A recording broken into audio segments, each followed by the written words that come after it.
बाळासाहेब ठाकरे यांचे AI भाषण मी ऐकले, संपूर्ण ऐकले. त्यांचे विचार नेहमीच ऐकत आले.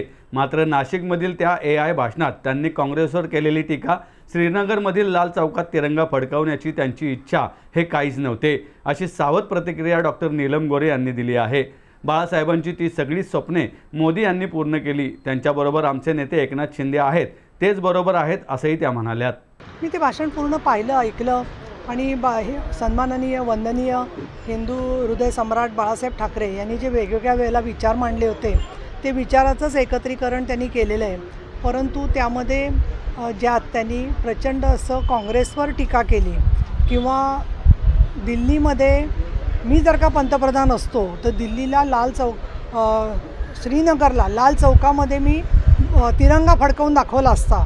तर ते त्यांचं स्वप्नसुद्धा ज्या मोदी साहेब आणि अमित शहांनी पूर्ण केलं, 370वा कलम रद्द केलं, तलाक पीडित महिलांना न्याय मिळवून दिला, या सगळ्या गोष्टी ज्या हिंदू हृदय सम्राट शिवसेना प्रमुख बाळासाहेब ठाकरे यांच्या अंतःकरणामध्ये होत्या त्या मात्र वरती त्याच्यात काही दिसलं नाही.